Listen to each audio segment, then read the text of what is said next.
Hi Mimi, thank you for sending in your next essays for correction. I'm working so hard.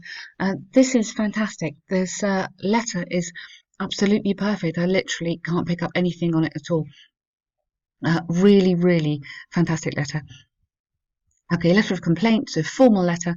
Dear Sir, Madam, I'm writing to complain about my recent dining experience at your bistro on 23rd. I've been a regular customer, so that actually should be just single there, since your opening last June, and I will probably go, actually, I have, not I had. I have always been satisfied, so that's your experience up until now with the service and the food, until the disappointing dinner we had last night. Okay, so the and disappointing, ing. You're describing it, yeah?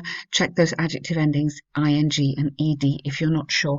Ed we use when it's personal emotion.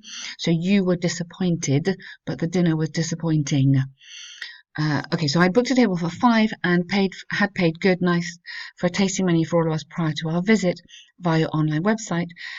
I put a comma maybe, to ensure my family had a memorable experience. Perfect.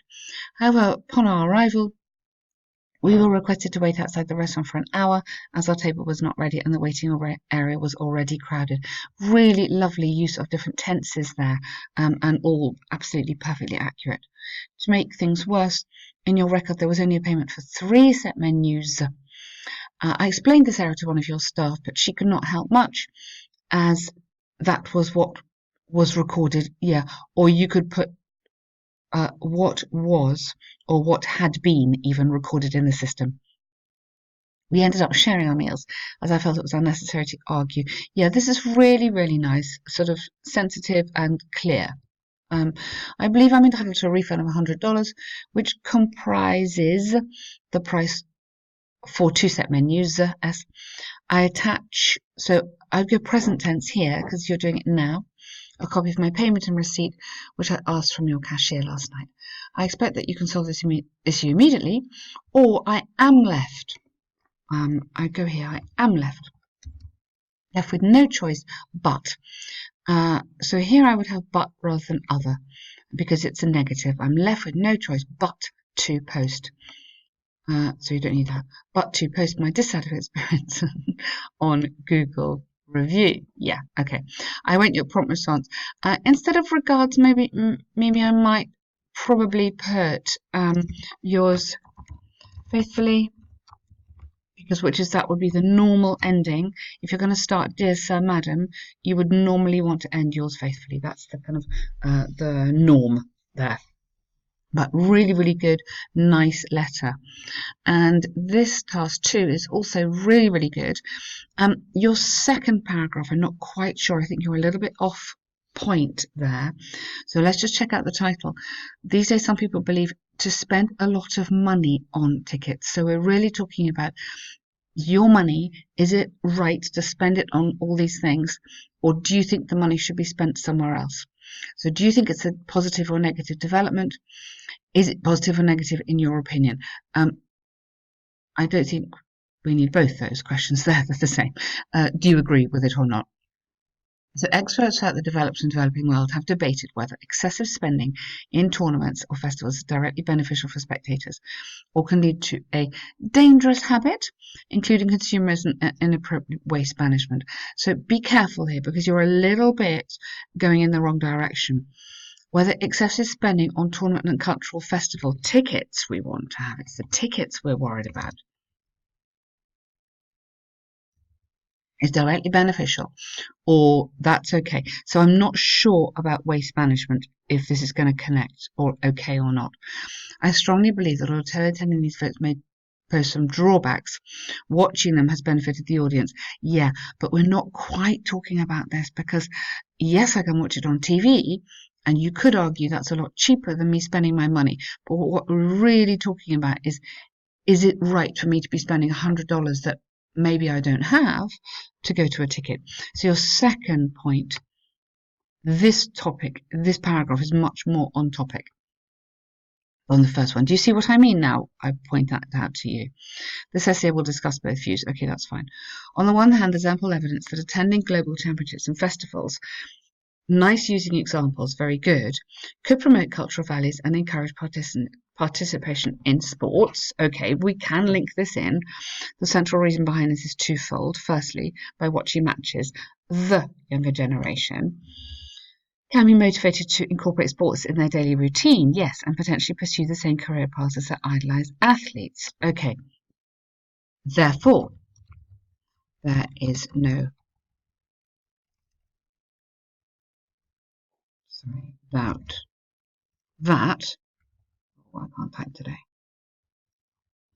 blah, blah, blah, the expensive ticket price is 100% worth the money. Okay, you want to add that in there to make sure that you connect this nice paragraph back to the ticket price. Secondly, the migration process has limited the use and practice of cultural traditions as the destination countries have less to no communities to accommodate this social need. Okay, so there you're talking that there's been a breakdown in cultural traditions. Okay, you could argue that it's important to keep these cultural traditions and therefore the ticket prices, that kind of somehow connect that back to the ticket price. So we should pay for that because it's important. For example, there's extreme, yes, so people got involved in the sport. Okay, yes, that's fine. I mean, for me, I'm struggling to link this bit back to the topic. Maybe you can do it for me, but hopefully you can see what I mean now. This is nice. So this is another benefit.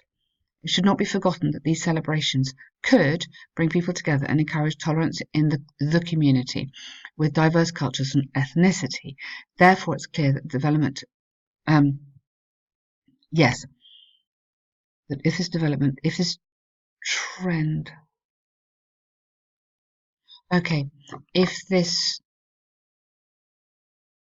go here, if this trend of active participation in expensive yet interesting events is supported by the government, it could contribute to preserved practices. Do you see what I mean? We're trying to connect your ideas back up to the question here, which is possible. I'm just kind of shuffling it around a bit. On the other hand, attending globally expensive events could set a dangerous precedent for the rest of society. Okay, now it's not just attending them, it's spending your money. So you've got to say, spending your hard-earned income. So get the kind of money vocab going. Investing in such experiences could set a dangerous precedent for the rest of society, especially for the teenagers and younger generation. This is because not only the admission cost is extremely overpriced, this is it, exactly, but it could be used as a reason for them to purchase purchase access to other festivals, okay, blah, blah, blah, in the name of good. This is interesting. Coachella's audience was unable to afford the ticket. Yes, expensive. Thus, ending up ing with credit card debt. You don't need the apostrophe there, just go credit card debt.